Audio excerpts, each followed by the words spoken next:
Women, listen. Men turned off by stress, and here we women turned off by inconsistency. நம்ம எல்லாருக்கும் ரொம்ப நல்லாவே தெரியும். ஒரு பொண்ணு ஒரு பையனை லவ் பண்ணும்போது அவ்வளோ உருகி உருகி லவ் பண்ணுவா.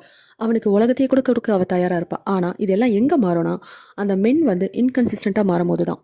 லவ் பண்ண ஸ்டார்ட்டிங் ஸ்டேஜில் வந்து எஃபோர்ட் போடுறன்ற பேரில் பயங்கரமாக போடுவாங்க எல்லாரும். அந்த போடுற எஃபோர்ட்டில் நம்மளே நம்பிடுவோம், பழகிடுவோம். சொல்லப்போனால் இவன் இப்படி தான் இருப்பான் அப்படின்னு சொல்லி நம்ம நம்பி ரொம்ப பழகிடுவோம். ஆனால் திடீர்னு பார்த்தா ரொம்ப இன்கன்சிஸ்டண்ட்டாக மாறிடுவாங்க. பயங்கர பிஸியாக இருப்பாங்க. அப்போ தான் பயங்கர ஒர்க் இருக்கும், அவங்களால டைம் ஸ்பெண்ட் பண்ண முடியாது. And they give mixed signals. ஒரு நாள் நீ இம்பார்ட்டன்ட், ஒரு நாள் நீ யாருனே தெரியாது. டெக்ஸ்ட் பண்ண கூட அவங்களுக்கு நேரம் இருக்காது. இது மட்டுமா, சொன்ன வார்த்தையில் ஒன்று கூட ஃபாலோ பண்ண மாட்டானுங்க. அந்த மாதிரி மாறும்போது உமன் வந்து ரொம்ப ஸ்ட்ரெஸ் ஆகிடுவோம். என்னன்னா, ஐயோ இவங்க நம்மளோட போயிடுவாங்களோ, நம்ம கை விட்டு போயிட்டா என்ன பண்ணுறது, நம்ம ரொம்ப லவ் பண்ணிட்டுமே, அவங்களை கைக்குள்ளேயே பிடிச்சி வச்சுக்கணும்னு சொல்லிட்டு அவங்க ரொம்ப சேஸ் பண்ண ஆரம்பிப்போம். அந்த நேரம் அந்த ஸ்ட்ரெஸ்ஸை வந்து மென்னால ஹேண்டில் பண்ணவே முடியாது.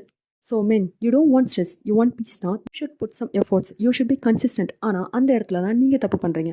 இந்த இடத்துல தான் ஸ்ட்ரெஸ் ஃபார்ம் ஆகுது. ஸோ மென், ஒரு பொண்ணை பார்த்து நீங்கள், நீ ரொம்ப எமோஷ்னலாக இருக்க, நீ ரொம்ப சென்சிட்டிவாக இருக்க, நீ ரொம்ப ரியாக்டிவாக இருக்க, நீ ரொம்பவே எனக்கு ரொம்ப அதிகமாக இருக்க, ஐ காண்ட் ஹேண்டில் யூ, இந்த மாதிரி சொல்கிறதுக்கு முன்னாடி just ask your self, have I been consistent, have I made her feel safe, have I follow through all my promises. இதெல்லாம் உங்களை நீங்களே கேட்டுக்கோங்க. பிகாஸ் இதெல்லாம் நீங்கள் பொண்ணுங்களுக்கு கொடுத்த ப்ராமிசஸ் தானே. நான் இப்படி இருப்பேன், அப்படி இருப்பேன், இப்படி பார்த்துப்பேன், அப்படி பார்த்துப்பேன்.